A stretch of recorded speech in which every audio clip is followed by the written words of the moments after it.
Something in you keeps ruining the exact thing you've been fighting for: a relationship, a promotion, a goal you've wanted for years. You get close, and right before it happens, you pick the fight. You miss the deadline. You quit the thing you were finally good at. Later, you can't even explain why. It felt like someone else was driving. Here's the part almost nobody tells you: your brain isn't trying to hurt you when this happens, it's trying to protect you, and that's the scariest part. Let's get into exactly what that means fast. Psychologists have a name for the mechanism behind it. It's called self verification. Your brain doesn't actually want you to be happy, it wants you to be predictable. If your self image says, "I'm not good enough," success feels wrong. It feels like a mistake that needs correcting. So your brain, quietly, finds a way to correct it. Not because it hates you, because it's trying to keep the story consistent. Some psychologists have started calling the pattern that results from this the familiar pain loop. Your brain choosing known pain over unknown good every single time because known pain feels safer than a future it can't predict. Society makes this worse. If you grew up as the struggling one, people expect that from you. Family gets used to it. Friends get used to it. When you start doing well, some relationships get uncomfortable because you stopped playing the role everyone knew how to respond to. Nobody says this out loud, but you feel it. And some part of you retreats back to the role that felt safe just to stop the tension. There's a biological piece too. Chronic stress rewires what your body considers normal. If you grew up around instability, calm can actually feel unfamiliar, even alarming.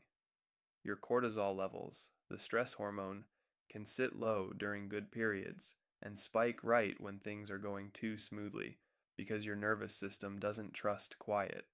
It's still scanning for the disruption it learned to expect. So sometimes you become the disruption yourself. At least that way you saw it coming. Not everyone develops this pattern the same way. Identity matters. If your early wins were ignored, punished, or used against you, some part of you learned that being seen wasn't safe. Staying small felt like staying protected. That decision, made a long time ago, still runs quietly in the background of every goal you set today. The first pull that starts the familiar pain loop long before you even know it has a name. And there's memory in this too. Every time success brought pain instead of safety, your brain filed it away. Every time visibility brought criticism instead of praise, it built the association. Self-sabotage isn't random. It's a memory doing exactly what memories are built to do: protect you from something that hurt before. Now, here are 7 ways this actually shows up. 1. You procrastinate hardest right before the finish line, not at the start, right when it's almost done, close enough to lose. 2. You create distance the moment a relationship starts going well, a small fight, a sudden coldness, right when it was finally safe to get close. 3. You downplay your wins before anyone else gets the chance. It's not a big deal. You say it before the compliment even lands. 4. You leave right when something starts requiring more visibility: the promotion, the bigger stage. You exit before anyone can really see you. 5. You recreate familiar chaos even when calm is sitting right there. Calm feels like the moment before something goes wrong. Chaos, at least, feels known. 6. You set goals you already suspect you won't finish. Some quiet part of you built in the exit before you even started. 7. You feel uneasy when things are going well, waiting, bracing, like good is just the pause before bad shows back up. Here's the reframe. Every one of these looks like failure from the outside. But look closer. It's not failure. It's protection. Your brain built the familiar pain loop to keep you safe from something that once felt dangerous: being seen, being hopeful, being let down. That doesn't make you broken. It makes you someone whose safety system is a few years out of date. If you saw yourself in even 2 of these 7, Hear this clearly. You are not lazy. You are not self destructive for no reason. You built a system that made sense once. It just never got the update that says it's safe now. That's not a character flaw.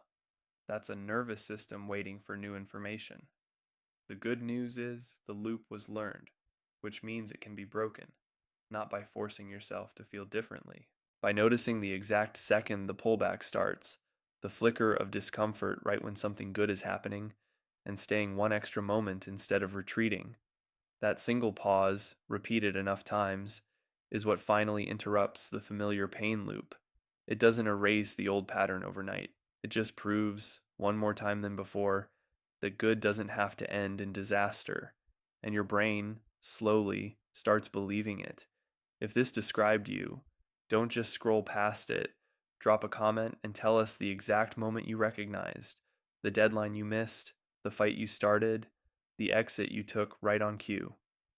Naming it out loud is already the first pause. This community reads every single one, and you'll be surprised how many people just type the same story you did. This is exactly what we do here on Psych Patterns every week, taking the patterns that feel like personal failures and showing you the real psychology hiding underneath them. If this helped, subscribe, because the next time you feel that familiar pullback starting, we'd rather you catch it than repeat it. Here's the only thing to remember: the next time something good is happening and some part of you starts reaching for the exit, you now have one extra second you didn't have before this video. Use it. Stay in the room one moment longer than the loop wants you to. That's not nothing. That's exactly how it breaks.